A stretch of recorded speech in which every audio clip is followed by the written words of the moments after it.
Hi Yogi, and welcome to another out of office yoga session with me, Oceana. In today's class, as always, I'm giving you just a brief 10 to 15 minute movement break that you can intersperse into your working day so that you can limber, strengthen and mobilize your body and keep it healthy. So in today's session, we are working through the entire body, and we will really be aiming to counteract and balance out some of this sort of slouched forward folded position that most of us tend to find ourselves in when we spend all day typing away at our desks. So we will be focusing more on opening and expanding the front of the body and less so on stretching out the back body, which usually is already, if we're here, in quite a extension and almost in a forward fold. So we'll get right into it and we'll interlace the hands behind the back here. From here, see if you can draw the hands all the way across towards your right hip. And with the feet hip distance, have a little buoyancy in the knees. Allow your right ear to drop away towards the right shoulder. Soften the left shoulder away. So if that's enough of a stretch along the left side of your neck for you, then you could stay here. If you wanted to go a little bit further, you can allow your head to gently tilt back to the space behind you. And staying for our final few rounds of breath.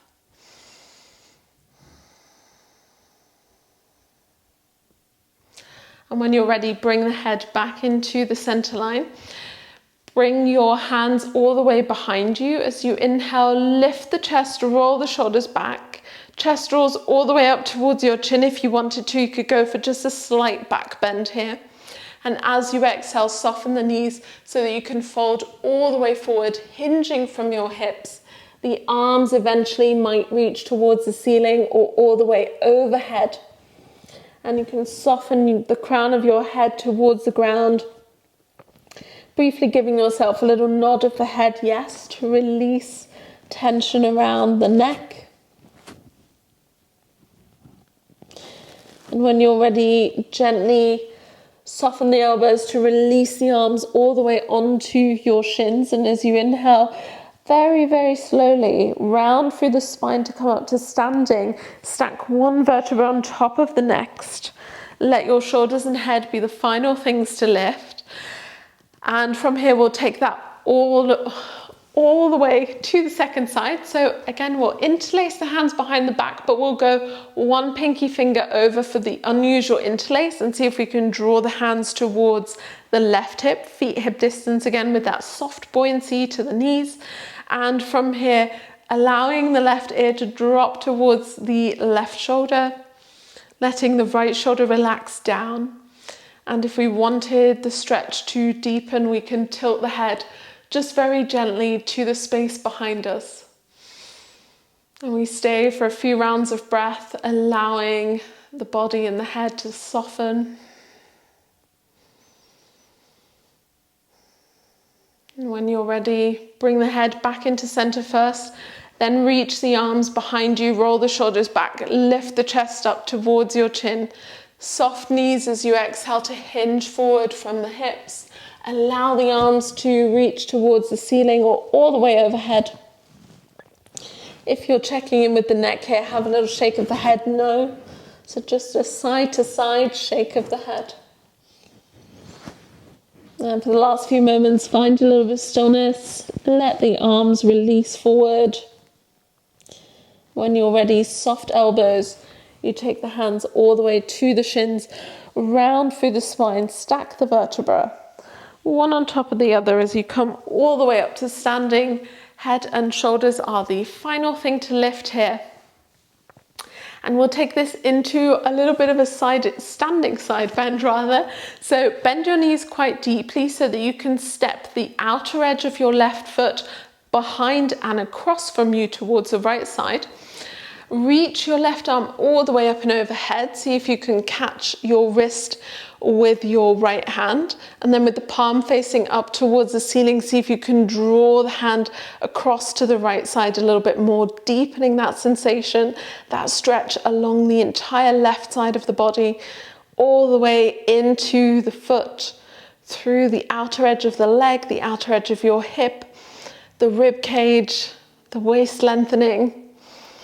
Last breath here, soften the shoulders, and on an inhale, return yourself to center into mountain pose, feet under the hips. We'll swap sides, so left hand grabs hold of the right wrist. Again, bend the knees quite deeply to step the outer edge of your right foot behind and to the left, and then see if you can draw your top arm over to the left side as well to intensify that stretch, just for a couple of rounds of breath. Seeing if you can slightly draw your left shoulder back, right shoulder moves a little bit forward so that we keep them even and the center of the chest is lifted towards the ceiling. As you inhale, you lift everything back up to center, step your way back into mountain pose and release the hands down by your side. From here, just briefly making sure that you don't have any wall space that's too close to you. We're going to go through a little bit of joint articulation for the shoulders and arms. So with the left hand by your side, make sure that you have a really sort of tight, almost tense lower body. So really engage your abdominals towards the spine, sort of contracting them in. Make sure that your feet are grounded through the four corners of the feet, your big toe, pinky toe, and the outer edges of your heels. And really see if you can keep that tension from letting the hips or upper body move too much as we do this. So you're really isolating this joint. From here, we'll turn the left palm to face forward. So really spinning your left thumb away from the body. As you inhale, the arm gently lifts all the way up without moving any other part. And then we sort of at the top of this movement, we're going to hit almost a brick wall where we can't move anymore. And here we're going to turn our thumb in so that we come into the internal rotation of the shoulder and then take the arm all the way behind us. Once the arm comes back to the hip joint, we'll spin the thumb out, palm facing forward, lifting it up as we inhale. And exhale to the space behind us. Just one more time in that direction. So external rotation of your shoulder as you lift up. Internal rotation as the arm comes behind you. From here, we'll have to reverse this. So internal rotation of the arm as you lift it all the way to the space behind you. Once you hit that brick wall behind you, external rotation of the arm lifts it all the way up. And when you get to the top, when your arm is reaching towards the ceiling, spin the thumb away from you so you come back into that internal rotation all the way behind you. Externally rotate once you can't lift the arm anymore. When you've extended the arm above the shoulder, come back into your internal rotation for the final round here. Lower the arm down, bring it behind you. Once you hit that brick wall, spin the arm out into external rotation. And then bring it all the way back down by your side. And we'll swap sides here. So simply, if like me, you're resting one hand on the belly to sort of control any movement in the lower belly, I think that's quite helpful. We'll have the right arm spinning the palm forward. Again, we set our really solid foundation. And as we inhale, we lift the right arm all the way up. In that external rotation, we spin the thumb in and away from us as we take the arm behind. And when the arm comes to the hip joint, again, palm facing forward, thumb spins out for external rotation. Inhale to lift the arm up. Spin the thumb in the opposite direction to bring the arm behind you. And our final round in that direction, external rotation to lift, internal rotation to bring the arm behind you.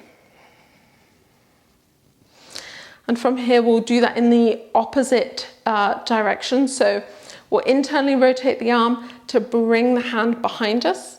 Once we hit that sort of invisible brick wall, I should say, then we spin the thumb out to external rotation to lift the arm over the head. And once we get above the shoulder, we internally rotate the thumb again to bring the arm down and behind us. And we'll make this our final round. So in your own time, internal rotation as you bring the arm down. External rotation to lift the arm above the head. And then you can release the arms by your side. From here, we'll step the feet about a leg length apart from each other, almost as if you were coming into a wide-legged forward fold. And, you know, very predictably, that is where we're going. So we'll have the hands on the hips. You can bend the knees as much as you need to hinge forward from the hips and bring your hands underneath your shoulders. From here, we'll bend our left knee, left hand under the left shoulder as you inhale, right arm lifts up towards the ceiling into a very simple side bend, or rather a twist. From here, reach your top arm up and expand the chest up towards the ceiling. If you have a little bit of space here to move, you could spin the top palm behind you and tuck it towards the opposite hip into a half bind. And the chest is lifting, top shoulder rolls back. And gently, when you're ready, unravel the top arm. Walk your hands to the inside of your left foot and then spin those toes out, come onto the ball of your right foot so that you're in a high lizard lunge. Now, don't just allow yourself to slack into your hips here. Lift the hips and see if you can almost have a sense that you're squeezing the outer hips in towards each other. So glute medius here is wrapping in towards glute medius on the left side. And then have a sense that you're actually creating a hip flexor stretch here along the front of the leg for yourself by drawing your left knee forward and reaching your right heel back. So you're expanding the legs away from each other. Just for a couple of rounds of breath here.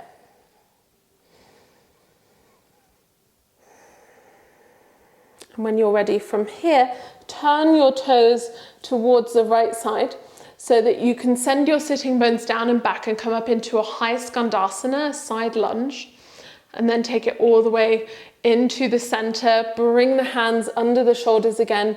Bend your right knee deeply, right hand under the right shoulder, left arm lifts up towards the ceiling into that very simple twist. And again, if you want to take this a little bit further, you can spin the top hand behind you and tuck it towards the opposite hip for a half bind. Left shoulder is spinning open towards the ceiling for your last couple rounds of breath here. And when you're ready, top hand releases down. You walk the hands to the inside of your right foot, coming onto the ball of the left foot. And again, the outer hips squeezing in. You're drawing your right knee forward, left heel back, so that you're creating space between the hips and usually creating a little bit of a more intense stretch on your right hip flexor here.